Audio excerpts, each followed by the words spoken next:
Nih Pak, Ya, Allah kan benci dengan orang-orang yang bodoh. kata siapa? Jangan diragukan lagi Pak pertanyaan saya. Allah itu benci dengan orang-orang yang bodoh Pak. Ya, Eh, Ciri-ciri orang bodoh itu yang kayak gimana sih Pak? oh gitu. Ah, Ya, saya teringat itu apa namanya, kata para apa namanya hukama itu, alamatul jahil itu salah katanya, ada tiga ada katanya. 3. Jadi tanda-tanda orang yang bodoh itu biasanya ada 3. Dan itu bisa kita lihat dalam pergaulan kita, dalam komunitas kita. Ya. Nah, coba nanti ingat apa namanya alamat ini. Ya. Nanti ente akan bisa menentukan orang itu pandai atau bodoh. Atau Tapi menentukan diri saya nih. tapi bukan berarti ini untuk ngoreksi orang, bukan. Ah. Tapi untuk minimal mencegah diri kita agar tidak seperti itu. Ya, introspeksi diri ya. Untuk introspeksi diri bagusnya. Jadi alamatul jahal itu ada 3, alamat kebodohan itu ada 3 katanya. Yang pertama itu al-ujub. Al-ujub itu artinya dia selalu membanggakan dirinya sendiri. Jadi kayaknya ini kalau nggak saya nggak akan beres urusan ini. Dia itu memuji dirinya saja. Berlebihan Pak. Ya sampai berlebihan. Dia setiap kali ngomong sama orang yang diceritakan dirinya, dia kagum dengan dirinya sendiri gitu. Dan kadang itu sampai berlebihan itu. Bedanya dengan kita percaya diri Pak. Kadang percaya diri itu bagus untuk meningkatkan kualitas diri Pak. Betul. Betul. Tetapi di dalam komunikasi ketika Anda itu ujub dan selalu mendominasi pembicaraan, itu bukan komunikasi namanya, Mi. Itu namanya khutbah. Oke. Karena di dalam komunikasi itu kan harus ada feedback yang sepadan dengan pembicaranya gitu loh. Iya. Jadi contoh misalkan kalau ente itu ngomong 10 menit misalkan, ternyata 80 menit dia ngomong terus kan. Muji. Nah itu kan namanya ujub itu. Itu ciri khasnya itu. Jadi diingat ya, ciri khas orang bodoh itu biasanya ujub. Dia terlalu membanggakan dirinya sehingga yang paling bagus adalah dirinya sendiri. Nah yang kedua nih, yang kedua. Jadi bahasanya itu kathrotun nutqi fi ma la ya'ni. Kathrotun nutqi fi ma la ya'ni. Dia itu banyak ngomong hal-hal yang tidak berguna sama sekali. Layan Pak itu. Layan Pak. Omongannya itu ngalor ngidul, nggak ada intinya.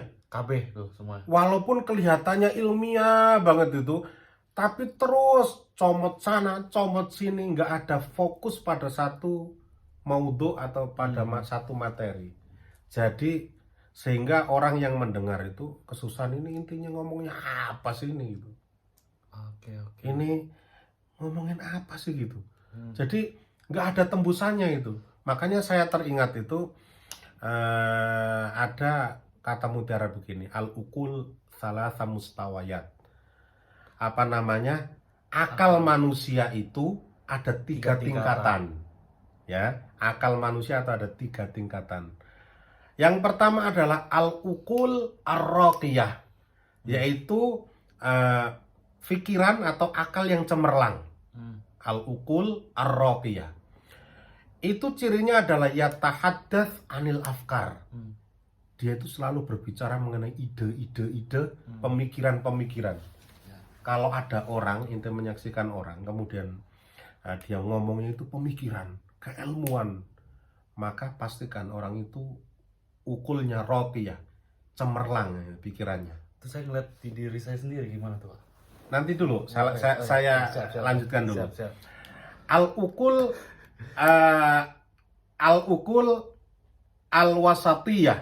Nah, jadi yang tengah-tengah nih, yang tingkatan kedua, katanya yatakallam anil ahdath. Dia akan berbicara mengenai kejadian. Oh, di sana kemarin ada bom. Oh, di sana kemarin ada kemalingan. Oh, di sana kemarin ada kecelakaan. oh di sana kemarin ada begini, semuanya yang dibicarakan tuh kejadian. Padahal sebenarnya kejadian yang ada di sekeliling kita itu adalah berulang terus. Dari dulu pembunuhan ada nggak? Ada. Dari dulu pemerkosaan ada nggak? Ada. Dari dulu orang bodoh ada nggak? Ada. Itu Masa tunjuk saya dong. Iya. Saya bodoh Pak, saya bodoh. jadi itu kejadian itu hanya berulang-ulang. Makanya ketika Anda itu fokusnya pada kejadian, Anda nggak akan bertambah ilmu. Karena sebenarnya setiap peristiwa itu sudah ada hikmahnya. Kalau kita sudah memegang hikmahnya ya sudah, lupakan gitu.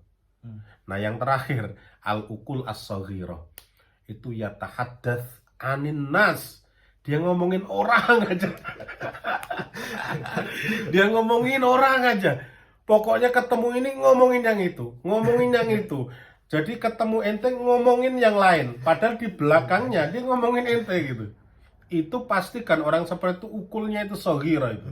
Akalnya itu kecil sekali itu. Nah, jadi ciri yang kedua orang yang bodoh itu selalu ngomongnya itu nggak yang hal-hal yang tidak berguna sama sekali. Jauh dari omongan pemikiran, jauh dari omongan ibadah, jauh dari omongan pengembangan diri, nggak ada sama sekali. Nah ini bisa dilihat itu. Nah yang terakhir itu Mi, biasanya orang bodoh itu biasanya orang bodoh itu bahasa Arabnya begini, wa an yanha an syai'in wa ya'tihi.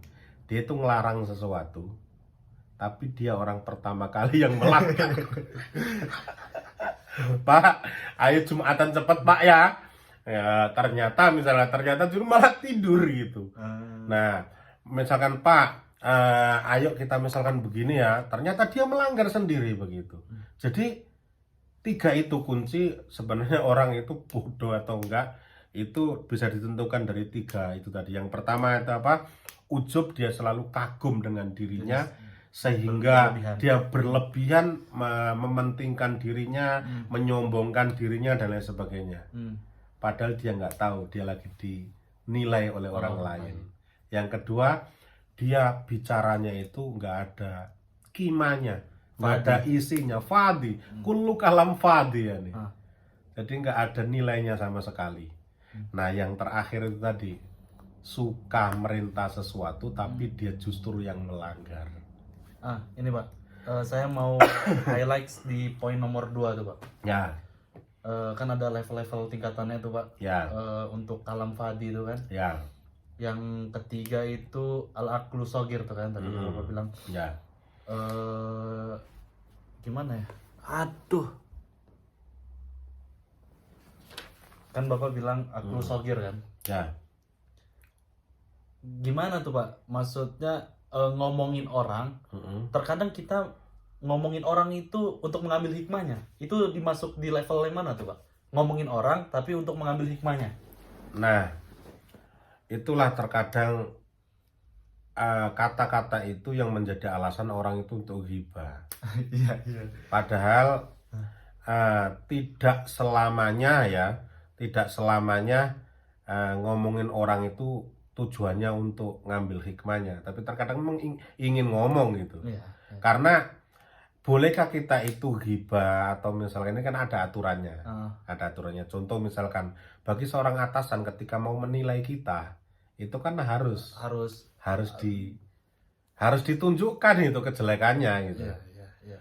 Bagi seorang hakim yang mau menghukumi yang terdakwa, kan harus ditunjukkan kejelekannya sehingga dia nggak berontak lagi bahwa memang saya salah gitu.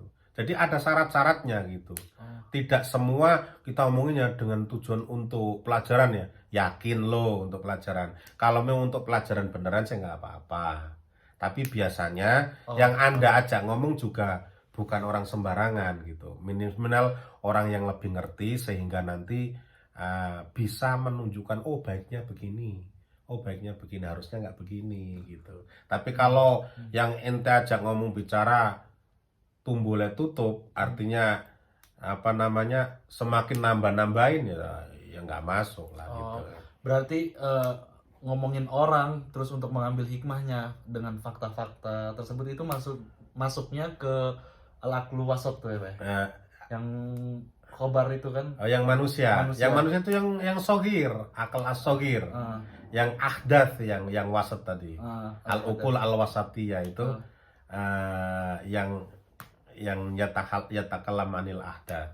Jadi dari sini bisa kita simpulkan Mi ya.